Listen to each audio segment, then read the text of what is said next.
এখন আমরা কেউ 7,000, কেউ 7,000-এর চেয়ে সামান্য বেশি, এইরকম মাইনায় আমাদের কাজ করতে হয়। দুজনের কাজের একই। 1 থেকে 4 পেজে যারা আছে তাদের সম্বন্ধে আমাদের কোনো প্রবলেম নেই, তারা পাক, তারা ন্যায্য বেতন পাচ্ছে।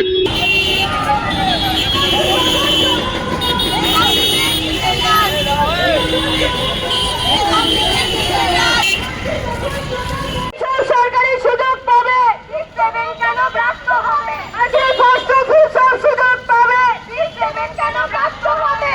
আজকে ফার্স্ট অফিসার সরকারি সুযোগ পাবে।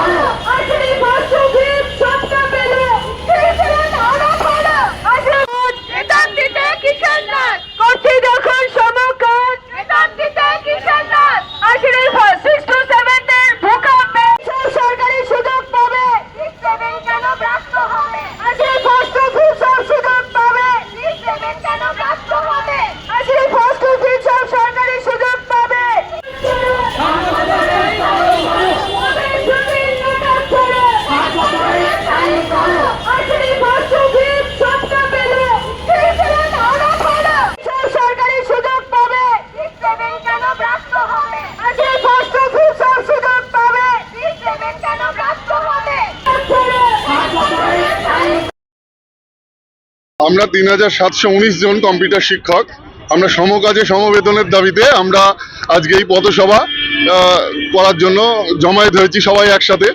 আমাদের কম্পিউটারের 1 থেকে 4 পেজ পর্যন্ত যারা জয়েন করেছিলেন তারা হয়তো 20-22 হাজার টাকার ওপরে মাইনা পাচ্ছেন। একই পরিমাণ কাজ করে আমরা যারা আছি বাকি 6ষ্ঠ এবং 7ম পেজের 3,719 জন, এখন আমরা কেউ 7,000, কেউ 7,000-এর চেয়ে সামান্য বেশি, এইরকম মাইনায় আমাদের কাজ করতে হয়। দুজনের কাজের একই। 1 থেকে 4 পেজে যারা আছে তাদের সম্বন্ধে আমাদের কোনো প্রবলেম নেই, তারা পাক, তারা ন্যায্য বেতন পাচ্ছে। কিন্তু আমরাও আমাদের দাবিটা আমরাও সমকাজ যখন করছি তখন আমাদের এই ন্যায্য দাবিটা আমরা জানাচ্ছি। এবং আমরা 192 অর্ডারের বলে ওনারা যখন সরকারিকরণ হয়েছিল আমাদেরও 192 অর্ডারের মধ্যে যাতে অন্তর্ভুক্ত হতে পারি, এবং সেই জন্য আমাদের সরকারের কাছে বিনম্র নিবেদন। আমার নাম অচিন্ত ব্যানার্জি, ঐক্যমঞ্চের আহ্বায়ক। মিছিলটা শিয়ালদা থেকে ওয়াই চ্যানেল পর্যন্ত যাব আমরা, এবং ওয়াই চ্যানেলে আমরা একটা সভা করবো। ধন্যবাদ।